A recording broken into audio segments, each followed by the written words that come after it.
Hi,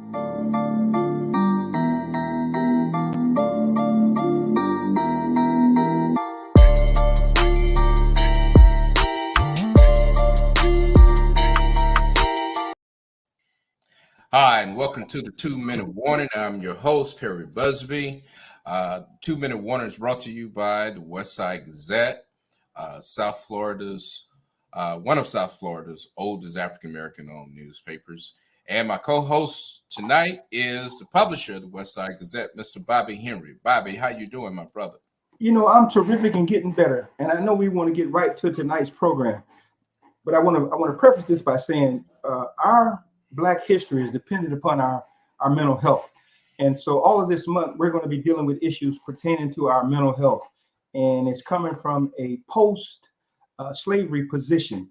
I do believe that, you know, as we begin our Black History Month and the presentations, we're glad that you're joining us on this. And we want to talk about post-traumatic slavery syndrome / disorder. And we're going to have some very hot topics and some very distinguished people to deliver them. So what I'm doing right now is I'm putting on my fedora in honor of our guest who will be appearing here shortly. And Perry, if you will, if you bring Doc on, I certainly would appreciate it. Oh, yeah, most definitely. I am excited to meet this brother.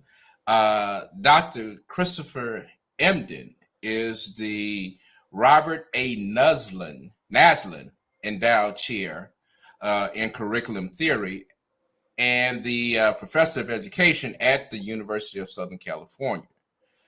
He also serves as the Youth Engagement and Community Partnerships at USC's Race and Equity Center. He's also a scholar / griot in residence at the Lincoln Center for the Performing Arts. Dr. Edmond has served as Associate Director of Institute of Urban and Minority Education, as well as the Director of Science Education Program at Teachers College at Columbia University. He has an esteemed portfolio that includes being the STEAM Ambassador of the U.S. Department of State and a Minorities in Energy Ambassador at the U.S. Department of Energy. Dr. Edmonds holds a PhD in urban education with a concentration in mathematics, science, and technology. He also has a master's degree in both natural sciences and education, and a bachelor's degree in physical anthropology, biology, and chemistry. And Bobby, where I'm from, they would just say he's just a regular egghead. So we're gonna let this egghead have it tonight. So without further delay, Dr. Christopher Emdin. How you doing, Doc? I'm good, brother. Thank you for the introduction. You read the whole bio, man. No, man, it's worth reading, man. It's worth the whole bio, but I'm thankful for that, and I'm glad to share space with y'all this evening. And you know, brother Bobby, man, I have to say this about the fedora because folks always ask me why you always put this fedora on. You be inside and you rock the fedora, you outside, you rock the fedora, and it connects to the initial theme that you shared. Once upon a time in our collective history as Black men in America, whenever we entered into the presence of white folks, it was expected of us to always take our hats off in deference to whoever it is that was in our presence. It could be a Black man with wisdom, with expertise, and with knowledge, and a white 13-year-old walk past the room, and the expectation would be for that Black man to take off his hat to say to that person, you have control over me, or you have authority over me. And so for me, when I wear this hat, it's an aesthetic choice, it's a stylistic choice, but it's also a political act. The act to be able to wear my fedora in spaces where I'm supposed to take it off is a way to say to you that I own my Blackness, I own the essence of my existence. I keep this hat on as my crown. I refuse to take it off because there's no one above me, because I walk with my ancestors in me. So folks always say, you know, it's a stylistic choice, it's an aesthetic choice. Now I rock my fedora and tilt it to the side for all my ancestors who had to take it off, for those who are less than them. So I want to open up by just saying, you know, why I throw this thing on, you know, and why it's important for Brother Bobby to put this thing on. Yes, Folks might think it's style. No, it's bigger than style. It's about ancestry. Right, You know, right. Doc, I was hoping that you would enlighten us, and you always do. So I am extremely comfortable, more so now than ever, to wear my fedora, you know, wherever I am. So I, you know, but I did it tonight in honor of you, for the respect that I have for you. And once you have blessed us, not only with your ratchet demica, but the fact that the knowledge of what we're seeking in terms of perhaps why we act the way we act. So I am indeed honored, man, for you to grace our screen with your presence. Nah, brother, I appreciate that. And you opened this thing up just dropping some bars already. You know, there's this concept of PTSD, and Joy DeGruy wrote brilliant work around, you know, post-traumatic slavery disorder. And I also write a lot about, you know, what I think is the newest forms of PTSD, which is poor teaching and schools disorder for our children. I mean, we oftentimes see our children in schools right now enacting a lot of behaviors. They're like, why are they acting that way? Why are they responding that way? Is it because they're just bad? No, those young folks are responding to the institution of schooling that has robbed them of the opportunity for full expression, for dance, for reflection, for movement, for joy. And whenever folks are robbed of their avenues for joy, they respond viscerally to it. And those who are unaware of the complexity of the cultural expression might misconstrue that expression as being a behavior that's inherently violent or problematic. And in reality, the solution or the cure to those behaviors is creating a structure for those young folks to be able to express themselves authentically. And then with the elders to not demonize them, but rather to guide them along. I think that's another piece of this problem, and I'm sorry for delving right into it, but you know, I'd be getting emotional and our folks.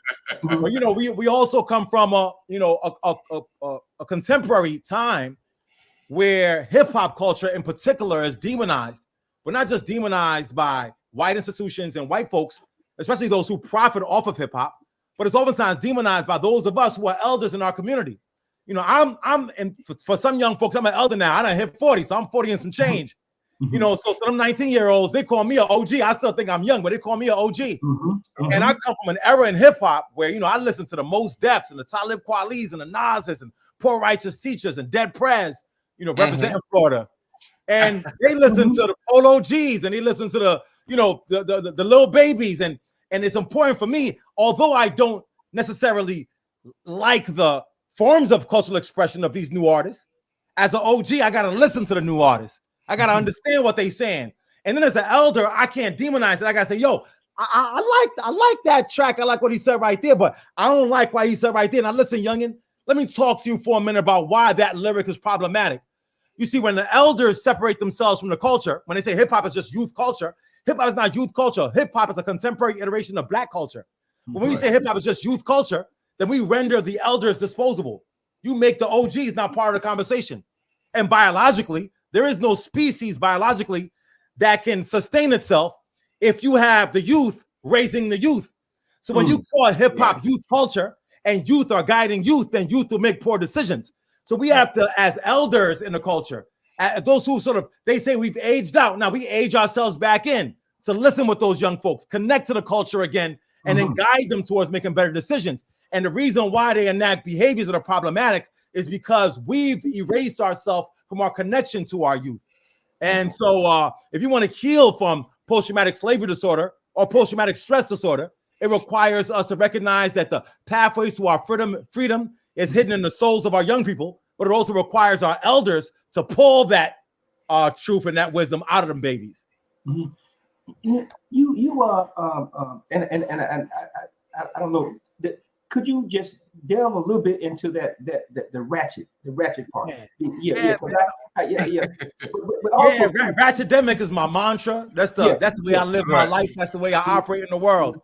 And those of you who are listening, I wrote a book called Ratchetdemic: Reimagining Academic Success, and you know, I hope and pray y'all pick that up. But Ratchetdemic is a philosophy that says when we exist in the world, we should be able to embrace our ratchet selves and our academic selves. Now, if we define the word or phrase ratchet as it's cultural expressions that are loud, abrasive.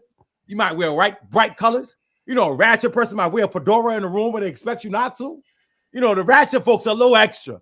And in Florida, we got a lot of ratchet folks in Florida. You know what I mean? Florida cats get a little extra. And ain't nothing wrong with being ratchet. But we must be ratchet and also academic. And to be academic is to be interested in books, and it's to be interested in pursuit of higher education. It's to be interested in knowledge of self. It's to take time to be able to really engage and think thoughtfully about things. It's to get them degrees. You heard? Right. You heard my bio. I got a bunch of degrees. Yeah. And I don't get those degrees because because I require them to make me feel like a whole person. But I know that I could get a degree because I can. Because I am Black and I am genius and I am excellent. And whatever it is I spend time with, I can learn. But we want to get to the point where we could be ratchetemic, which is to be able to engage with the people, to have an aesthetic appreciation, to be raw, to be expressive, to be able to be good on the block and also good in the ivory tower. And to be able to be both, in the words of the great social critic 2 Chainz, at the same damn time. And I think it's important for us to understand that if you want to connect to the people and get Black folks to be better, you can't be so academic that you lost your ratchet. And for our people, if you want to be able to make our communities be better, you can't be so ratchet. You ain't got nothing academic about you. And so ratchetemic is a political statement. It's a mantra. It's a mission that we can be ratchetemic. We could be our authentic selves. We can push back against respectability. And we can also be intellectual and academic in the pursuit of all things of the mind. You know what I mean? We could read the West Side Gazette and be on the block at the same time. You know what I'm saying? And I want our people to understand how important it is that we are both. Because the thing is, our enemies can never be both. Our enemies can get a degree, they get a credential, they could get an institutional endorsement, but they ain't got that ratchet though. And so if you get what they got, you're on par with them intellectually, then you get a certain raw expressiveness that we have that they can never get. That makes you better. So for all who's listening, let us move towards embracing our ratchetemic selves. So you saying when President Obama walked, he had that certain swagger. Talk to him, brother. Come on, man. And this is what these cats don't understand. The reason why President Obama connected the way he did was because he was, he went to Harvard for law school, he went to Columbia for undergrad, but he had a certain disposition, a certain way of existing that connected to real people. And that's what them folks hated the most. They hated the most that he had the credential, he had the position, he had the authority, and he had that swag. You see what I'm saying? Yes, and they could never get that swag. And I think it's important for us to understand, and it's also important for us not to devalue that swag. Sometimes in a pursuit of acceptance and respectability and endorsement by white institutions, folks who had the swag lose it in pursuit of the degree or in pursuit of the credential. Don't lose your diamond trying to chase a cubic zirconia. Hold on to your diamond and get that degree at the same time. But I love when you said that about President Obama because he embodied that ratchetemic identity. Doc, I'm really appreciating these bars you dropping, as they say. I also know you wrote STEM, STEAM, Make, Dream. Yes, sir. Coming from and I'm a computer science background. Yes. And one of the things as we begin to approach this 21st century, that is in many ways, we keep calling it this data era, but we are saying it and not really understanding this new era that we are now entrenched in, and where you have your physical self and your cyber self, to say a better word. So now policing begins to take on different meanings. How I go about accruing and protecting my finances now take on a different wealth. How can we prepare ourselves to transition into this new age that we're in? Because we're being shuttled along like everything else. I mean, it's just a new age slavery. Brother, you see, knowledge of self offline translates to freedom online. I think sometimes we go online and we think all of a sudden, that we're going to be safe. No, you've got to know, you got to read books offline so you can know how to navigate online. That's You right. can't be scared of it, because the thing is this: we are in a digital era. There's no getting around it, which is why this is why I had to be here today. I love that we have a brick and mortar newspaper that has a digital presence, because it's inevitable that we have to go in that direction.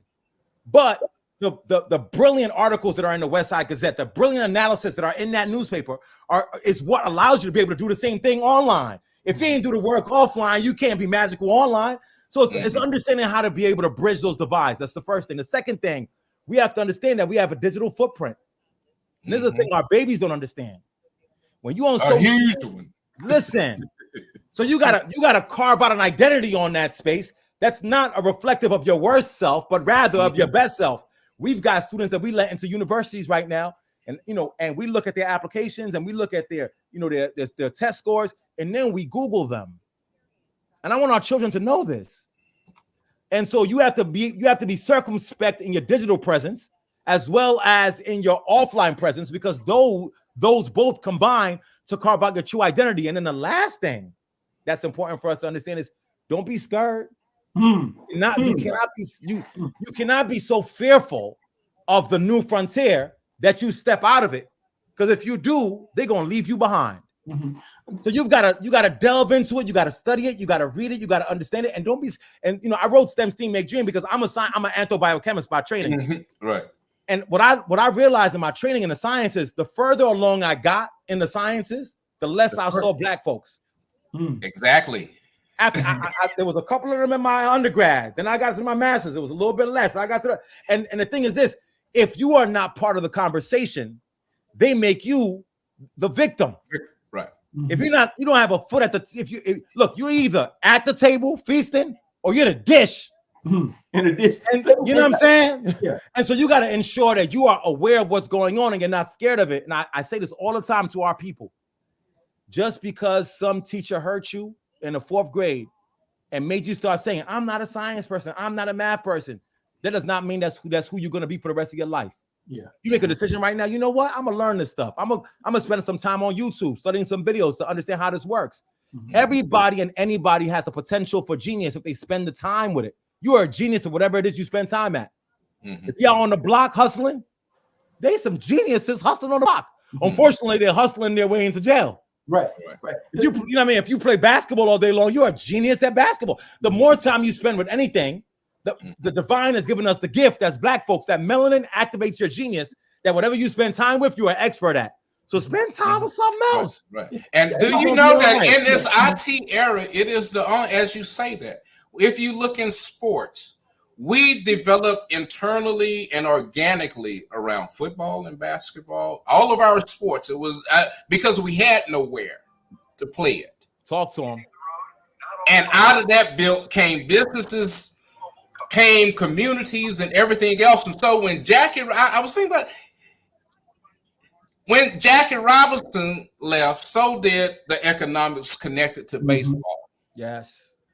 Now we're looking at IT. We have not pegged out a Black space. We want a Black presence on a white space, but we haven't. Help me with that. Brother Bobby, Brother Perry talking that talk now. Yeah. Help me with that. Like I said before, brother, if you're not having a seat at the table feasting, you are the dish. And right now, we're talking about NFTs and cryptocurrencies. We're talking about digital presence. We're talking about social media platforms. We're talking about all these things. Look, you know that on Twitter, which is now more than $1 billion valuation. You know the first people on Twitter was Ashton Kutcher and a bunch of Black folks. Now we are the consumers. And I always tell my mentees this: whatever it is that you consume, you got to find a way to also produce. Yes. So if you're listening to a whole bunch of stuff, you got to find a way to be able to part of the person who's creating that stuff as well. And so it's saying, because we have an intrinsic way of connecting to what's hot. That's just who we are, right? Unfortunately, when we connect to what's hot, we use the tool, but don't try to own the tool. Or we don't try to create a tool that can compete with the tool that other folks created. So it's really about consumption as well as production. It's got to be an ebb and flow. If I consume it, I can produce it. If I can't produce it, I want to own part of it. And especially in these new platforms who are just beginning, you've got to find your way in. You know, I'm not big on you know, I'm an educator and a scholar, but I'm gonna read about some stuff. These cats is talking about cryptocurrency. You know, they've made 100% returns if you got a cryptocurrency about 10 years ago versus now, and it went up, and now it dipped, and now the valuations are lower than it's ever been. But we know the platform ain't going nowhere. Get your little $100 and buy a crypto. Yeah. You know what I mean? Don't buy them Jordans, buy the crypto. Right. and hold on for about 5-10 years Yeah. and see what happens. If you lost 100, you're going to be all right. If you get 100% fold on that, you're good. So again, don't just consume, produce. Right. Don't just produce, own. Okay, I got a question. You said something earlier when you mentioned the fact that if a teacher hurt you in 4th grade, so which brings me to this question. How do you introduce perhaps those teachers who are afraid to accept the ratchetdemics? You know, how do you make them aware of little Johnny? He may be all over the place, not only because of the melanin in his skin, but because he has so much inside. How do you train them or teach them to deal with all of this energy, this natural stuff? How do you do that? Brother, the first thing I say to teachers is this, particularly when it comes to Black and brown children, is what you've been doing working. See, you know, folks will always tell me, well, why would we do ratchetdemics? Why would we try this? Why would we try that? And I'm like, yo, what you trying ain't working. It's not reaching our children. It's not successful. They say, well, you know, if I spend some time doing this, it might lower my test scores. Your test scores can get no lower. We're at a collective point in our history where the institution of schooling in particular has not done well for our children. But here's the interesting thing. I'm gonna get a little historical. The rates of success academically for Black children was on par with or even better than their white counterparts pre-Brown versus Board of Ed, which was the law that was put in place for the integration of schools. What? You mean right now it's talking about Black and brown kids and we're underperforming and all this stuff, and we haven't been able to change that, close that achievement gap in damn near 30 years? You telling me our babies are doing the same or better than back then? Yes. So what happened was we were in our schools, broken schools, messed up schools, no resources, under separate but equal, but it was unequal. And we look at them white schools, and them white schools were doing their thing, but we were doing our thing, but we had no resources. And them schools had resources. So Black folks thought to themselves, and they said, if our babies are doing great now, better than their white counterparts, I wonder what would happen if we had the same kind of resources. It wasn't about we want to just go hang out with white people and sing Kumbaya. That was never the intention. The intention was to get the same resources them cats had for our children. And the only way we're going to get them resources if we go to their schools, because they weren't going to give us the resources. I'm going to try to make this short. So we sent our children to school, to white schools by military force. I mean, they call our babies N-words. They spit at them. They threw things at them. And we said, we're going to send our kids to that school anyway. And we said our children in that school, and we integrated the schools, but we never integrated the curriculum. We integrated the schools, but we never integrated the approach to teaching. We integrated the schools, but we never integrated the way the Black community connected with each other. So you got Black children in white schools not getting the kind of teaching that they need, but they have access to resources. But this is where it gets crazy, Brother Perry, Brother Bobby. In 2022, our schools are more segregated now than they were pre-Brown versus Board of Ed. We put laws in place to integrate the schools, and them white folks was like, I don't want to be around them.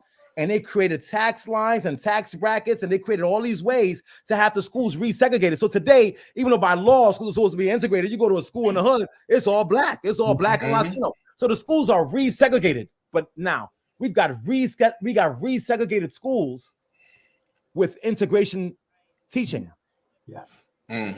So if you want to fix this thing, you got to go back to the ways that our folks taught before we integrated. You know how that was? We're teaching right now with storytelling and music, right, and respect and building and making and creating. And so we need to go back to a ratchetdemic approach, which is what we always had in these schools that are resegregated with integration pedagogies. Okay. Okay. Doc, you know, we can spend a whole lot of time with you. Unfortunately, we got Brother Sam coming on. You know, but Doc, we want to have you back, man, and put your Exactly. book up, and can you put it in the chat so we can make sure? Brother, I appreciate that. Yeah. Absolutely, man. This ain't Yeah. this is a two-way street. You know, we in it to win it, bro. So I'm gonna type that in there, and tell Brother Sam I gotta run, but I'm sending him love and blessings. And I'll tell you this, Brother Bobby, you call me and I'm back, man. I love what you do. I love what you stand for. I love your emphasis on the black press and sustaining that. And you know, we brothers, man. hold up. Hey,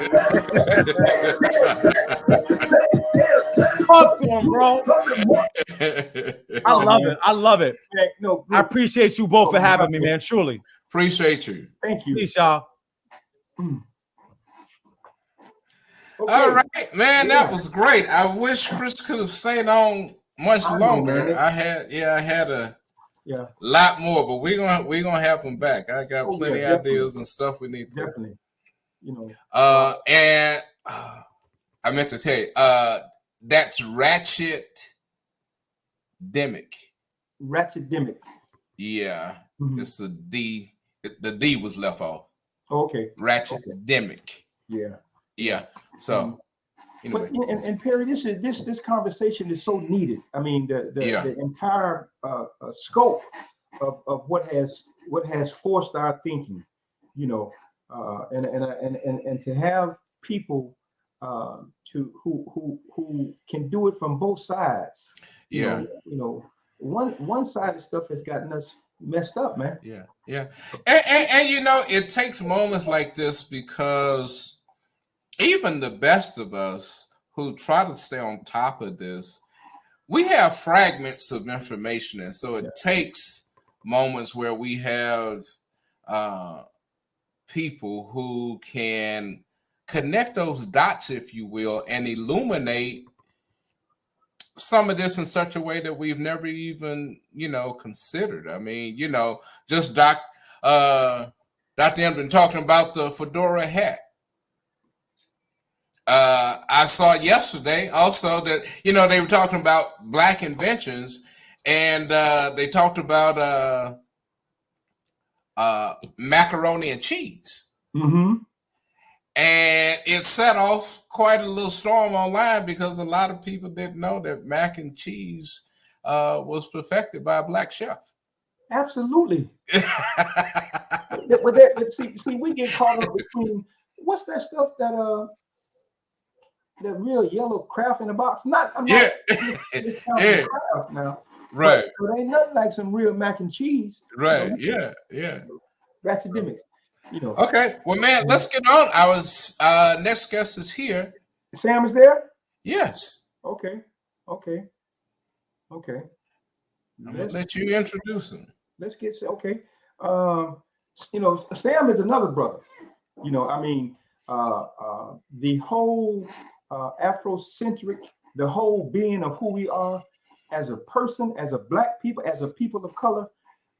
Sam P.K. Collins, who's a grassroots journalist with a multidisciplinary experience. He's a writer, he's a producer, he's a filmmaker. Sam is an individual who is unapologetically black, and he is extremely knowledgeable. He wrote reports on President Barack Obama. He was a pool reporter. And more than that, Sam is how do I say this? Sam is a concerned brother, educated as well, in both dynamics, if you will, in the academic arena as well as on the neighborhood streets. So, Ariel, if you can bring Sam on into the program, we certainly would appreciate it. What's up, Sam? Hey, how's everybody doing? Well, how you doing? Pleasure to meet you, Sam. Likewise. I love the program. I caught my brother, but who came on before me, what he was talking about, just vibing with it, and I really appreciate being here with y'all tonight. You know, being in y'all space. So yeah. Go ahead. Sam, your understanding and appreciation for our blackness. How has that mentality of yesteryears, from the plantation perspective, what has that done to us from an educational standpoint? Very good question. We got to keep in mind that, and I saw a meme that spoke about this. Slavery is not Black history. Slavery is the history of white people, because they were the ones who inflicted it upon Black people. So, as Black people, we have to get out of that mentality that we were slaves. Our history is much longer than 400 years. Those of us who came through the Ma'afa, otherwise known as the African Holocaust, we were doctors, we were fishermen, we were mathematicians. We as African people created the foundation for every industry that is known throughout the world. And even more importantly, going back to ancient Kemet and other systems throughout the African continent, the different disciplines that we created were not compartmentalized.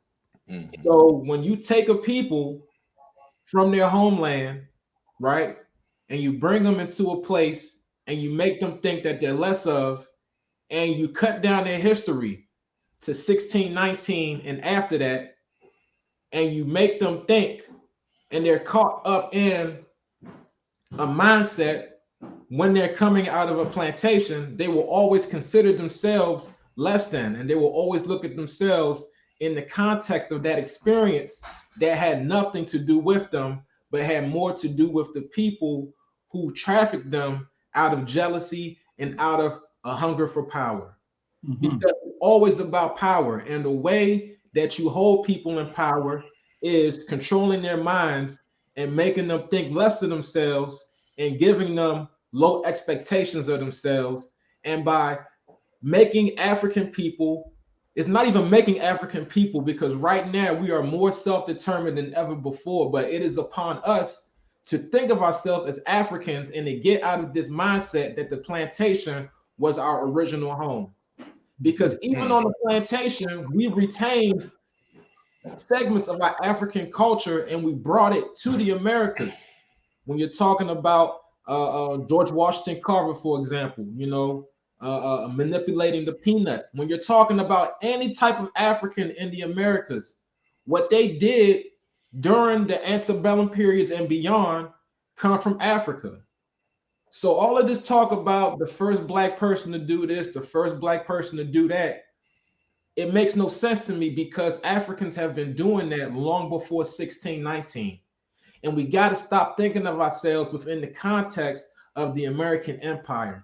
Because until they destroy that Constitution and they write a whole new one, we are not part of the American system.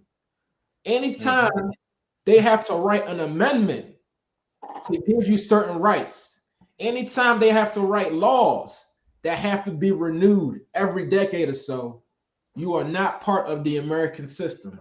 And African people have to start thinking like that.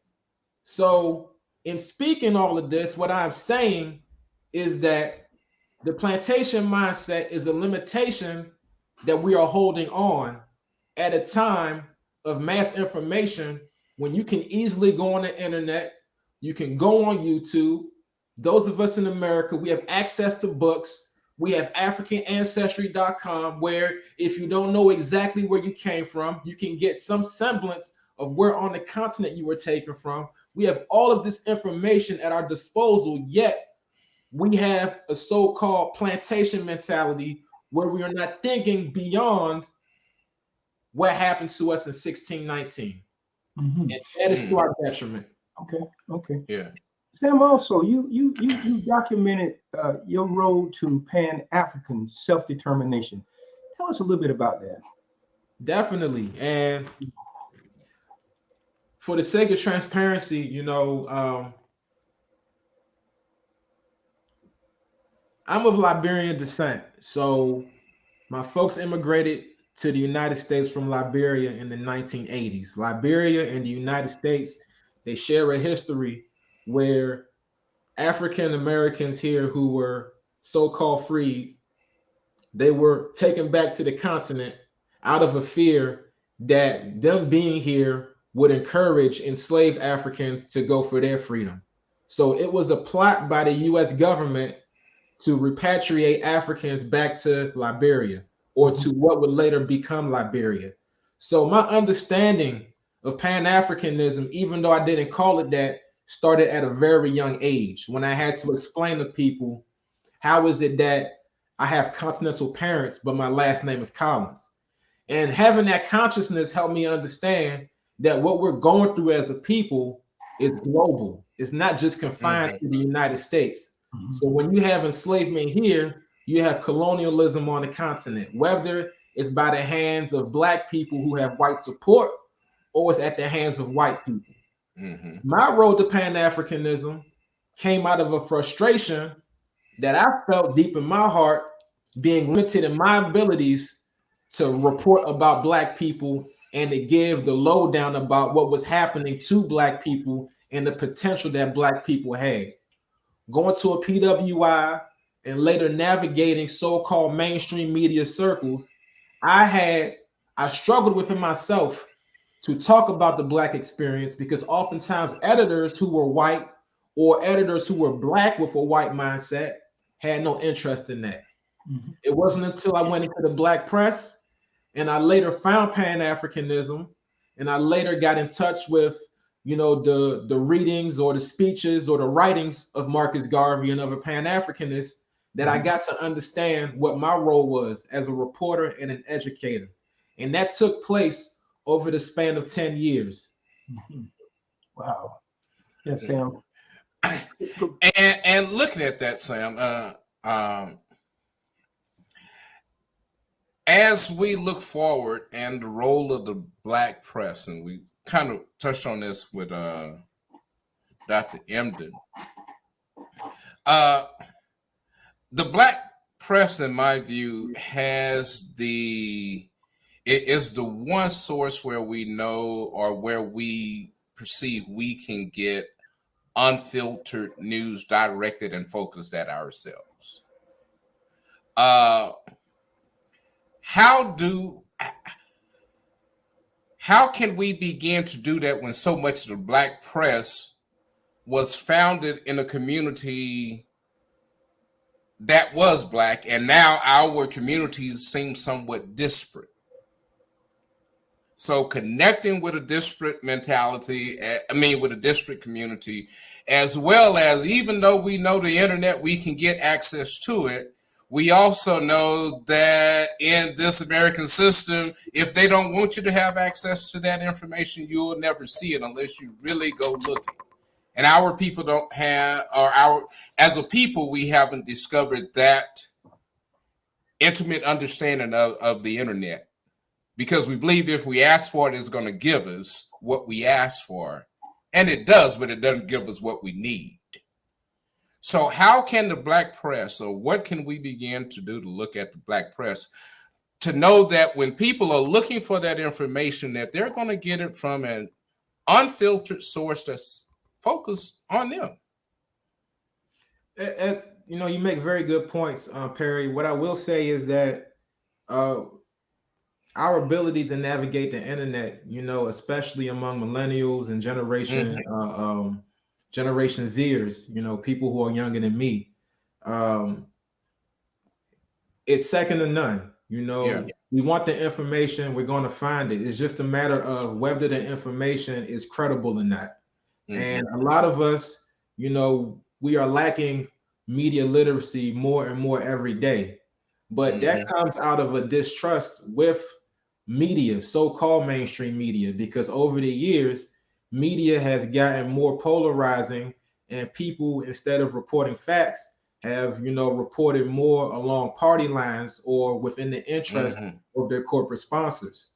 As far as what the Black press can do in meeting the needs of the people, what the Black press can and should do, first of all, and what I've seen the Black press do, is take on more of a multimedia strategy. So going beyond the print versions and meeting people with nice websites, nice upgraded websites, as well as meeting them on TikTok, Instagram, Facebook, so forth and so on. But also at the very same time, we as the Black press, we need to commit to going back to basics, taking more of a grassroots approach, really not being beholden to what the news cycle is telling us is good to report on at the moment, but being industrious and also taking it to the streets to talk to the people and see what's on their minds, see what it is that they're talking about, see what questions they have, and then answering those questions. Because oftentimes the people will tell you what it is that you need to figure out. At the very same time, there's a question of what it is that the people want, because oftentimes there's a lot of competition on the internet. You have your funnies, you have more of the so-called degrading material, right? But the Black press still has a presence, and it still has a need, in the sense that there's a lot that we're going through, and we need to be there to answer people's questions. So it's about keeping an ear to the streets, right? And right now these days, the quality of writing with the school system and all, and with texting and all that, it's a bit shaky. But that comes, we got to bridge the gap between between the elders and the youngins to make sure that we maintain that balance, because you don't have to lose one to gain the other. That's right. That's right. Sam, you wrote a book, Babylon Be Still. Yes, sir. Give me a little insight on that and what you were saying about getting down back to the grassroots, putting our ear to the ground. You're so right in that. And so we're going to be looking to you for some examples to tell us how we might be able to do that. But tell us a little bit about Babylon Be Still. No problem. For those of y'all who crack open the Bible once in the blue, well, Babylon Be Still, the title comes from a Garnett Silk song. Garnett Silk was a reggae artist. He transitioned in the 1980s. The hook of the song is Babylon Be Still while I blow this trumpet. Babylon is a modern day reference to the Babylon system. If you look in the Bible, the Israelites, who I identify with, not as a purveyor of Judaism in the sense, but in the sense that the Bible is an African story. When you're talking about people being scattered all around the world and losing their identity and having to find themselves, we as African people are in the midst of Babylon, in the midst of confusion, the Tower of Babel, where in being prideful and in trying to raise above the Most High, our languages were sort of miscommunicated and scattered. So in Babylon Be Still, I'm speaking about my rising consciousness and me rising out of the fog of PWIs and white-centered media and so forth and so on, and just spaces in general where Eurocentric thought was put at the forefront. When I'm talking about Babylon Be Still, I'm talking about the Babylon system pushing away while I find my voice and I find my consciousness and I speak truth to power. So a lot of what you see in that book is about my transition, but even more so, it's a call to self-determination. Self-determination being the need and aspiration for African people to define themselves and to be independent in all facets of their experience. And in talking about grassroots journalism, those of us in the industry, we know that journalism is the fourth branch of government, right? So you got the legislative, the executive, and the judicial. And the media is going to report is always going to report on what's happening with the other three. But if you as a media conglomerate are beholden to the powers that be, the Democratic Party, for example, right, then you're always going to report on what they tell you, and the degree to which you hold their feet to the fire is not going to be enough. So in Babylon Be Still, I'm expanding my consciousness. Once again, I'm taking myself out of the American system, and I'm studying journalism and I'm practicing journalism from a standpoint where I am not giving credence to agents of the system, but to people in the grassroots who are everyday people who have everyday concerns. And I'm showing that I have fearlessness in going to the grassroots and speaking to people who have the right, raw, authentic things to say, but who don't have the platform because they don't fit the bill as being proper, so-called. Yeah, I wanted to, and I need for us to understand that it's going to take all of us to move this boat forward, and so, and I know you had a clear understanding of what you're talking about in terms of us being different, where we come from, and the significance of where we our mindsets need to be. So that's why I asked that question, and I knew you would be able to express that thought. Yes, sir. Also, too, Sam, this whole system of training us, not educating us, but training us to be a certain way. How do we break the chains? How do we free ourselves from the indoctrination, if you will?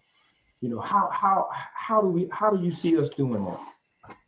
Those are individual efforts. It all starts with yourself, and it starts within the mind, and it starts within the way that you see yourself. And I'm saying this, as a rebuttal to a college professor who tried to shut me down when I said that culture is as much vital to why we as Black people are where we are right now. And people, they often talk about, well, you can't say culture because what are you saying, that Black people are less than this, and that? That's the liberal talking point that I just, rebut, because culture is the vaccine, right? It's the vaccine against, the system that is limiting us. Okay. So if you adopt a culture in which you think that your history started at 1619, then of course you're always going to be beholden to that system. And of course you're always going to, lobby for your rights in a roundabout way. What we can do first is establish economic independence. That means group economics. That means building family systems, starting at the family. We need to practice principles. We need to practice having a knowledge of self, where we're prioritizing the family once again, right? Where we are prioritizing our children, building legacy. My wife always talks about that, okay? Because the children are the future, they are the now.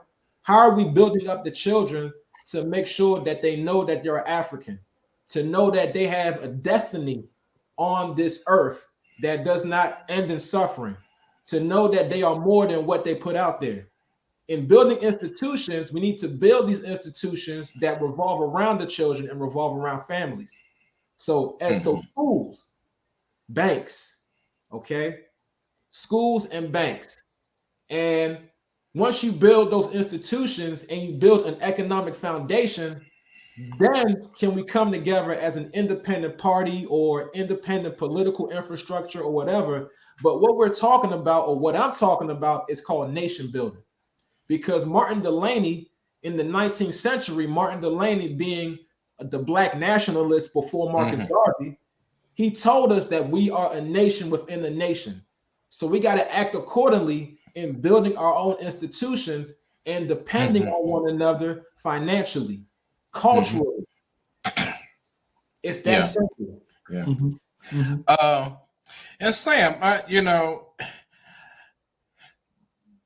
all of the communities that these newspapers cover are pretty much facing similar things. But one thing I've noticed is that things are cyclical, and so as things happen in DC, which if we look at our history, African American history within the building of our nation's capital, that in itself sets us at that center stone. And so now as we see a DC now that is really changing, it's not, it used to be Chocolate City. It might be a little swirl, but it's getting to the point where it's just chocolate chips. Yes, sir. So still going back to this, how do we bring our communities forward to understand what's going on in these communities? Because as you say, it's being drowned out. And so what's happening in DC could be happening down here in Broward, and we're not knowing it because even our sources aren't covering it. So how can we help build that I guess assurance to let our people know that this is the first place I should go. I shouldn't go to the Sun Centennial to try to get a story told, but I need to be looking for the place that tells my story.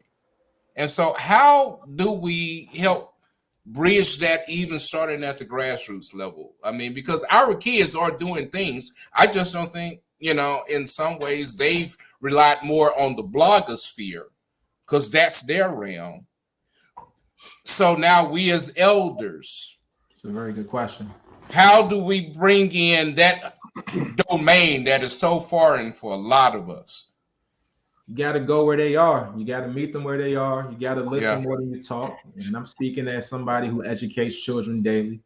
Mhm. You got to, speak their language to an extent and establish trust.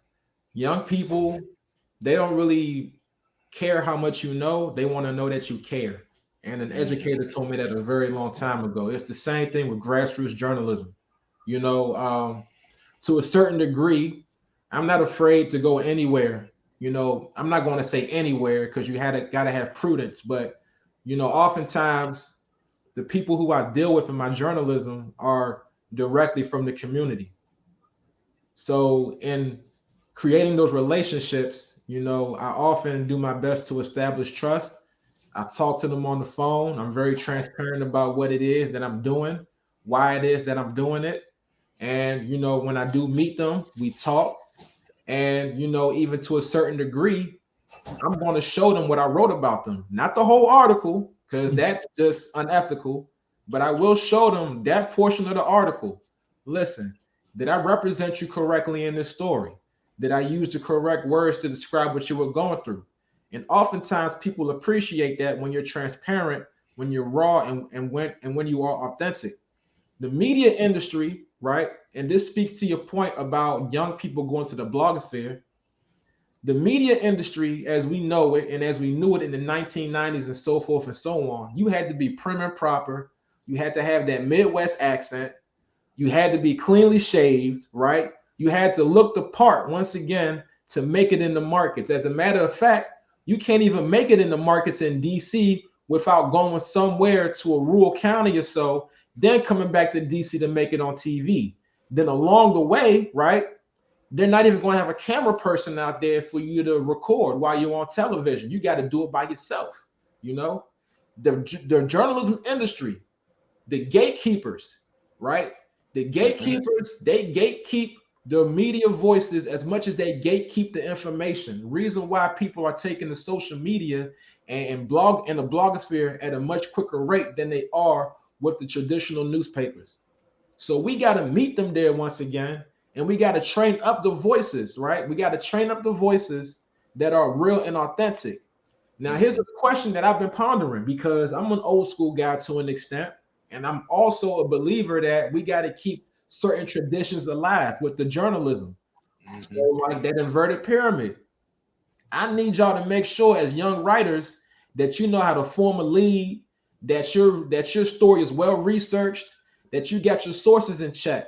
We need to meet them halfway and letting them know, like, hey, listen, you as a good media source, we need you, but we also want to help bolster with your craft by giving you these principles. Mm-hmm. But you got to establish trust first. Mm-hmm. And young people haven't gotten that because once again, the gatekeepers, right? Mm-hmm. They have made us think that to enter the media industry, you got to fit a certain look and demeanor. Mm-hmm. Wow. Okay. Back to that look, that mindset. Yeah. Okay. Well, Sam, you also did some film documentaries. Man, that was way back. College time. I haven't even. You haven't touched that part of the film. Yeah. Yeah. The last film I did or produced was in college. I haven't really done the film in about a decade, or this year will make it 11 years. We were talking about the profiling of black males on college campuses. Okay. You know, Okay. and that came out of my experience that I talk about in the book as well. Somebody got robbed around the corner from my dorm in Georgetown in DC, and they pulled me over. So that experience, you know, inspired the documentary. Um, and I made a couple other documentaries for class. You know, that was during my undergrad period. But as I got deeper and deeper into the black press, I became more of a words guy. I was always a words guy, but there was an editor at the Reformer. She transitioned about 7 years ago now. She transitioned, but she really made me a wordsmith. I was good with the words, but the way that she really poured into me made me appreciate the written word more and more. So as far as the filmmaking, when I was doing it, we were still talking about the same issues. We talked about go-go music. We also talked about police profiling on college campuses. You know, so but nah, not these days. Not these days. It's more so like You mentioned the informant. Tell us a little bit about that. Let's give some props to Washington Informant. See, that's an example of like family-oriented institution building, because that vision started with Calvin Rolark. And that's a family institution in the sense that when he transitioned, his daughter, my boss, Denise Rolark Barnes, took over. And she is always thinking ahead into the future. She's always thinking about how to compete. She has a mind where she has her hands everywhere, and she's always pushing us to be the best that we can as journalists. And you also got to keep in mind that it's a family-oriented operation in the sense that she's bringing in her sons. So they're helping as well. So when I speak about institution building and self-determination, the Informer is an example of that, in the sense that you have a man who's an ancestor now who birthed this idea, right? Because remember, the Informer came out of a vision that they're going to talk about what's happening bad in our community. We're going to talk about the good news. That was the vision of the Informer, but that vision has pretty much, proliferated, and it stayed here, for generations and generations, to the point where, you have folks from the mainstream media, so-called, they want to interview with the Informer and, talk about what's been happening. And they're questioning, well, how has the Informer stayed afloat in DC throughout the pandemic?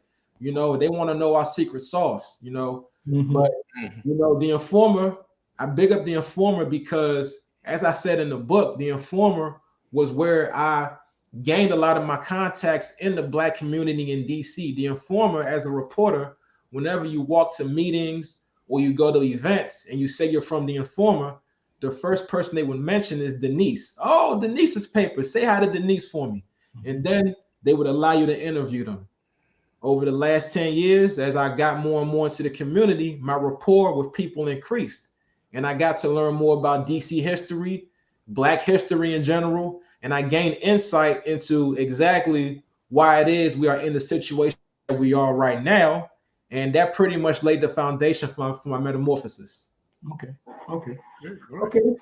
Well, Mr. Collins, it has certainly been a pleasure. Yes, sir. I know you told us you would give us 30 minutes, and you have, and we are respectable of your time, Sam.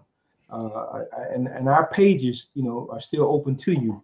And yes, I'm sure Denise wouldn't mind if you slipped us something every now and then. we're family. We work Yeah. So if you want to give us a closing thought, Sam, what centered around what we've been talking about, what would that be? We are a nation within a nation. In regards to the post-slave traumatic syndrome, I butchered the name, forgive me. No, but we are not slaves, all right?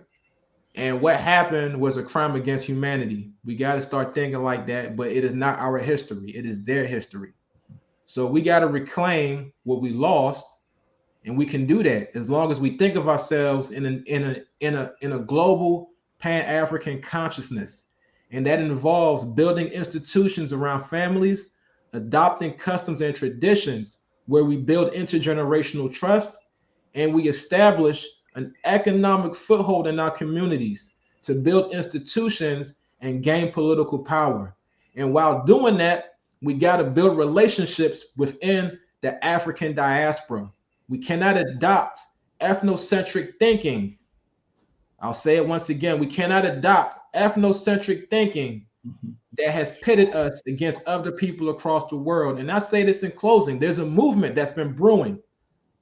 ADOS, Foundational Black Americans, they in the Trump era have talked about getting what's owed to them, and they blame a lot of what's happened to, they've laid it at the feet of Black immigrants, And I say to that is a short-sighted assessment, in the sense that Marcus Garvey came here from Jamaica and he formed what is known as the biggest international movement of the 20th century.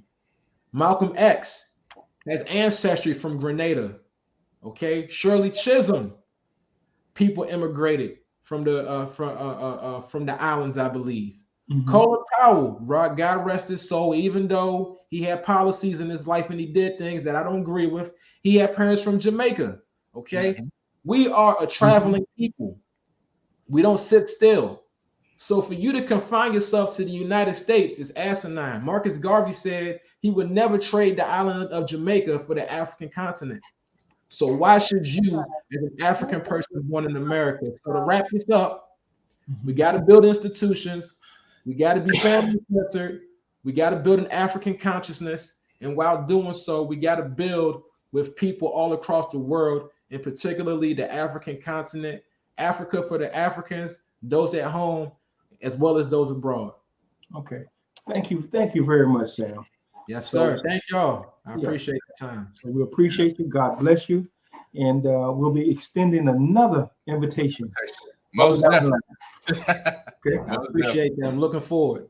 Okay. Thanks, Sam. All right. Blessings. All right. Now, as we begin to end the program, Ariel, you want to put some of those people who we want to thank for their contributions in advertising, and we can talk a little bit about the Dillard Center of the Arts and their up and coming programs, Fences.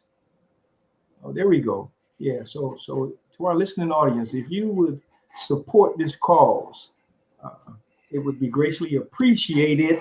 Yeah, Fences. All right. What else we got going on back there, Ariel? Oh yeah, yoga with Dixie Ann Black. All right. So if you're looking for something different to do to expand your mind and get your body in some semblance of shape, check out this yoga with Dixie Ann Black. Okay. We got anything else? Might drop a few bars for you while you're on the way too. She's a heck of a poet. Oh. So How about that? Okay. All right. We want to thank the James C. Boyd's family and their support in recognition of yours truly in the Lifetime Publisher of Achievement Award. And we say thank you to James Boyd Funeral Home and Family. So for all of your end-of-life needs, y'all check out James C. Boyd and Avis and them over there. Okay.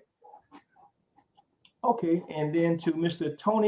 Anthony Tony Brunson and his public accounting firm. If you need your numbers to be correct, please give Mr. Brunson a call. All right.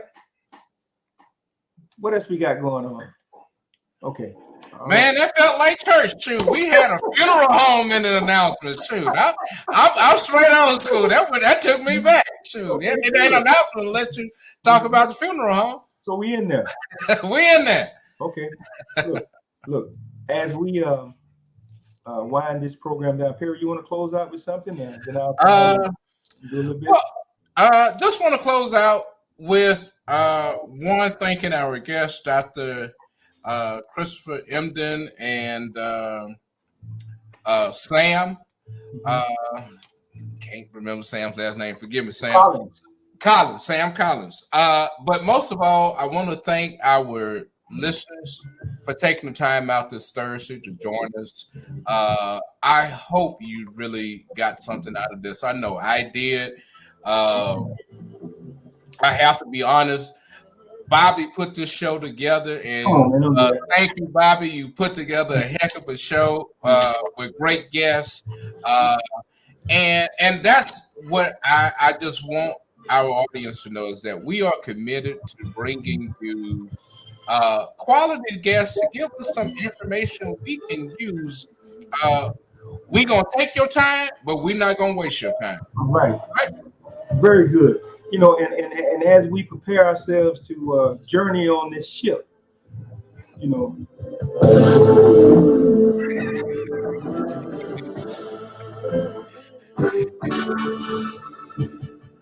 please join us next week as we deal with relationships and how that post-traumatic slavery syndrome has forced us into different predicaments. Our special guest will be Cheryl Smith, the publisher of Metro News and several other news outlets, Mr. Guy Anthony Wheeler, a therapist, counselor, and Mr.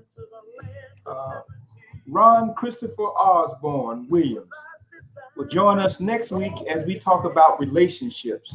So please join us next week. Tell your friends. We're going to do something a little different, Right. and try to, just like as Perry said, we're going to appreciate your time, but we're not going to waste your time.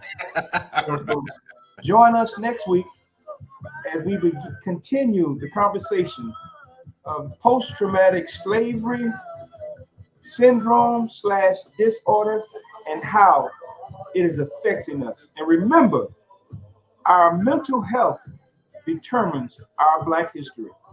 Have a good night. God bless, and join us as we travel on that ship. Can you feel the motion of the ocean? Can you feel the cold wind blowing by?